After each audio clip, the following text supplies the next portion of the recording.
Hati adalah pintu. Hati adalah pintu masuk segala hal yang ada di alam roh, baik itu perkara-perkara yang ilahi juga roh-roh jahat. Karena di alam roh ada dua kerajaan, yaitu kerajaan iblis dan kerajaan Allah.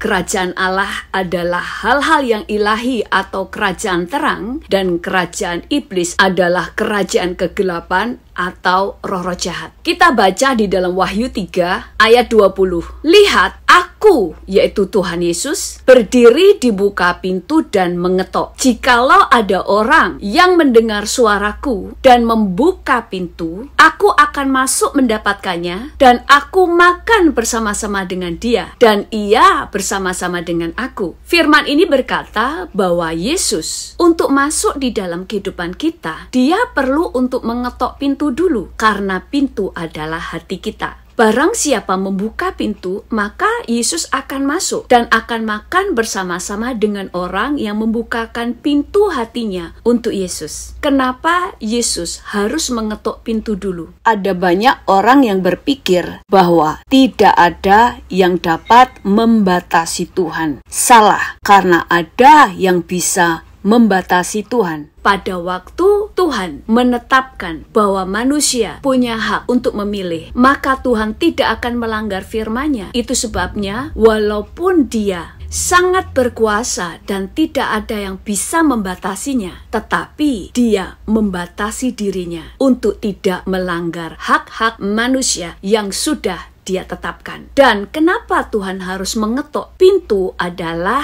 hati manusia. Pintu hati kita ada di dalam kekuasaan kita sepenuhnya. Dan yang memegang kunci adalah kita. Kita melihat ada pintu-pintu di zaman dahulu di rumah-rumah kastil. Ini adalah pintu-pintu yang ada di kastil-kastil. Ada pintu-pintu yang hanya bisa dibuka dari dalam. Pintu ini hanya dilengkapi dengan besi berbentuk gelang yang gunanya adalah untuk mengetok pintu supaya orang di dalam mau untuk membukakan pintu. Tetapi pintu-pintu ini tidak ada lubang kunci, tidak ada handle-nya, karena yang bisa membuka dan menutup pintu ini hanya tuan rumah. Dan rumah ini hanya bisa dikunci dari dalam. Jadi pintu hati kita hanya kita yang menguasai. Tidak ada yang bisa mengunci pintu hati kita dari luar. Tidak ada seorang pun yang dapat menutup pintu hati saudara kecuali saudara sendiri. Itu sebabnya Amsal 4 ayat 23 berkata, jagalah hatimu dengan segala kewaspadaan, karena pemegang kunci pintu hati saudara adalah saudara sendiri. Saudaralah yang bisa memilih kepada siapa pintu itu dibuka. Saudara membuka pintu untuk Allah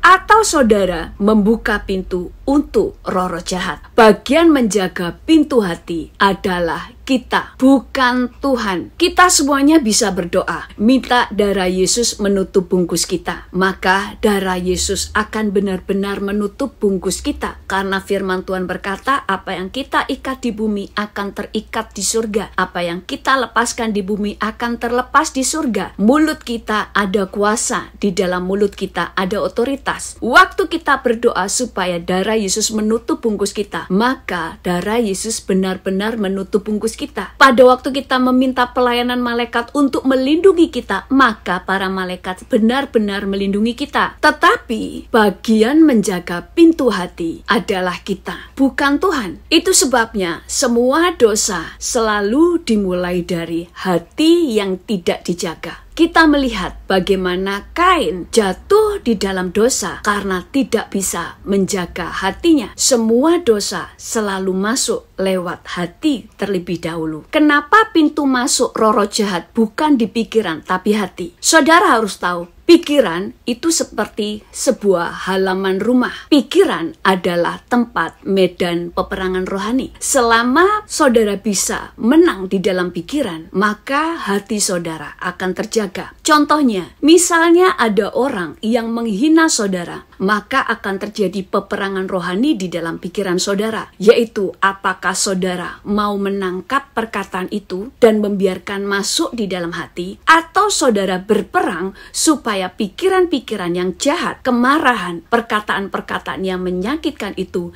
bisa saudara tolak untuk tidak masuk di dalam hati saudara. Selama saudara bisa memenangkan peperangan rohani di dalam pikiran, artinya hati saudara masih terjaga, masih tertutup dengan sempurna. Itu sebabnya perlu respon yang benar. Contohnya lagi, pada saat ada orang yang menawarkan dosa kepada saudara, pasti akan ada peperangan rohani di dalam pikiran saudara. Apakah saudara menerima tawaran dosa atau saudara menolaknya? Selama saudara bisa menolaknya, maka hati saudara masih terjaga. Tetapi misalnya ada orang yang memaki saudara, lalu terjadi peperangan rohani di dalam pikiran saudara, mau sakit hati atau tidak. Lalu saudara memutuskan untuk berespon salah. Saudara mulai sakit hati, baru roh jahat atau dosa itu masuk di dalam hati saudara. Berarti hati saudara telah membuka untuk hal-hal yang salah. Itulah membuka celah. Itu sebabnya semua dosa dimulai dari hati yang tidak dijaga. Pikiran adalah medan pertempuran. Itu sebabnya saudaralah yang harus bisa menjaga apa yang saudara harus lihat, apa yang saudara harus dengar, dan apa yang saudara harus pikirkan. Karena pikiran adalah seperti sebuah halaman rumah yang terjadi peperangan rohani. Selama pertempuran saudara bisa memenangkan di halaman rumah, maka musuh tidak akan bisa menerobos masuk ke dalam rumah saudara. Tetapi kalau saudara sudah kalah di medan pertempuran di halaman, maka iblis bisa masuk ke dalam rumah saudara. Contohnya adalah Kain. Kain tidak serta-merta menjadi seorang pembunuh, tetapi semua selalu dimulai dari hati yang tidak dijaga. Kita baca di dalam kitab Kejadian 4 ayat 5 berkata, "Tetapi Kain dan korban persembahannya tidak diindahkannya. Lalu hati Kain menjadi sangat panas dan mukanya muram." Sekali lagi di sini dikatakan hati Kain menjadi sangat panas. Pada waktu dia melihat persembahan Habel diterima oleh Allah, maka pasti di dalam pikirannya terjadi peperangan rohani. Kenapa persembahan Kain diterima oleh Allah?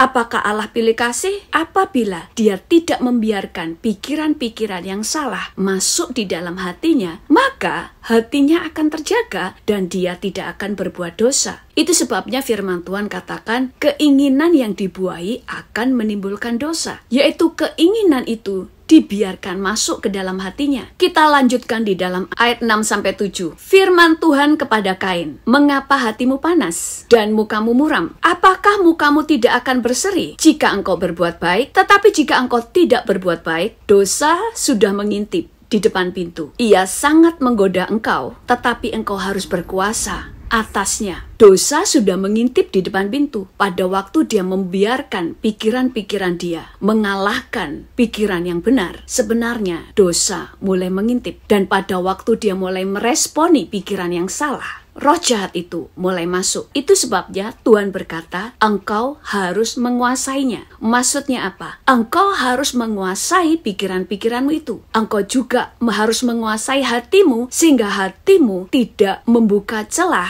untuk pikiran-pikiran yang ditanam oleh iblis, yaitu kemarahan, iri hati, mulai masuk di dalam hatimu. Itu sebabnya respon yang benar itu seperti orang yang menjaga pintunya untuk tidak dibuka kepada hal-hal yang jahat. Memilih untuk berespon benar artinya saudara memenangkan pertandingan. Artinya saudara tidak membiarkan pintu hatimu terbuka untuk dosa. Karena Kain tidak menjaga hatinya, maka dosa benar-benar masuk dan tidak segera membereskan. Maka apa yang terjadi? Roh pembunuh mulai masuk. Itu sebabnya dia membunuh Habel. Yang kedua, kita melihat dari kehidupan Saul. Di dalam 1 Samuel 18, di situ diceritakan bagaimana Saul dan Daud beserta dengan seluruh tentara Israel kembali dari peperangan mengalahkan orang Filistin. Dan orang-orang mulai memuji-muji Daud. Mereka berkata, Saul mengalahkan beribu-ribu, tetapi Daud berlaksa-laksa. Pada saat mendengar perkataan itu, pasti di dalam pikiran Saul mulai ada peperangan rohani. Wah, kalau Daud yang dipuji-puji,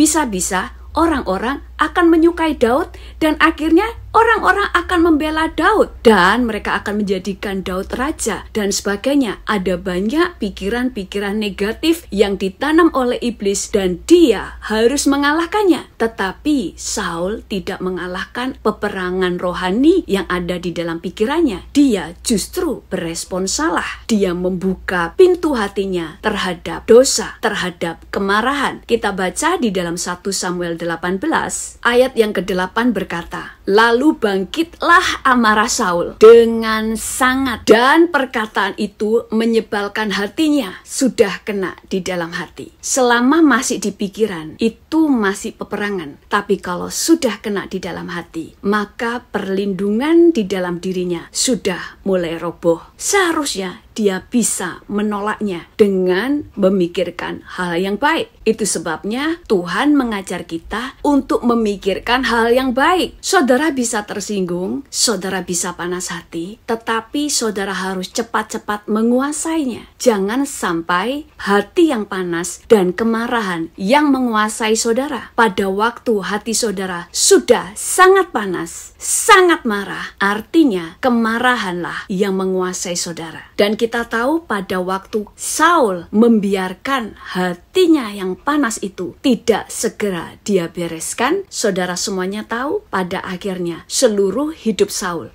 hanya fokus bagaimana cara membunuh Daud. Yang ketiga adalah Haman. Kita baca di dalam kitab Ester 3. Ayat 5 berkata, ketika Haman melihat bahwa Mordekai tidak berlutut dan sujud kepadanya, maka sangat panaslah hati Haman. Sekali lagi kita lihat, maka sangat panaslah hati Haman. Kalau sudah ada kata sangat, berarti dosa sudah menguasai kita. Pada waktu saudara membiarkan hati saudara mulai sangat panas, sangat marah, sangat kecewa, sangat iri, sangat benci, berarti dosa mulai menguasai saudara dan mengambil alih hati saudara. Dan dia atau dosa telah mengendalikan saudara. Firman Tuhan berkata bahwa iblis adalah pencuri, pembunuh, dan pembinasa. Pada waktu kita membuka hati kepada dosa, maka iblis selalu membawa roh kematian di dalam hidup kita. Itu sebabnya setelah Haman penuh dengan kemarahan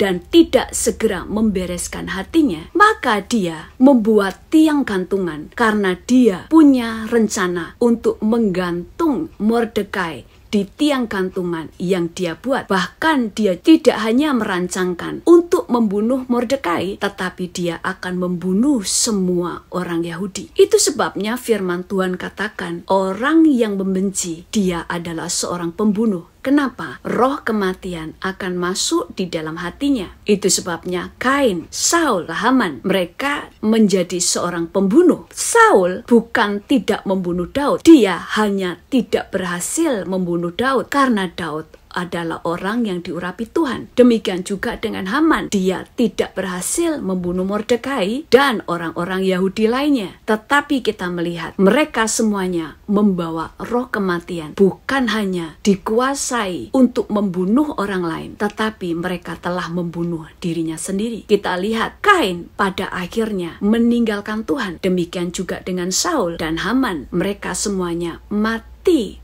tanpa Tuhan. Kalau dia bukan pembunuh, perkataannya adalah perkataan yang membunuh. Dia akan membunuh karakter orang, membunuh kepercayaan diri orang, membunuh iman seseorang, membunuh sukacita orang, bahkan membunuh pernikahan orang. Tidak ada seorang pembunuh berantai tiba-tiba dia menjadi seorang pembunuh berantai kalau tidak dari awal dia mengalami luka di hati yang tidak dibereskan. Itu sebabnya hati kita buka untuk dosa atau hati kita buka untuk Yesus. Tuhan Yesus memberkati.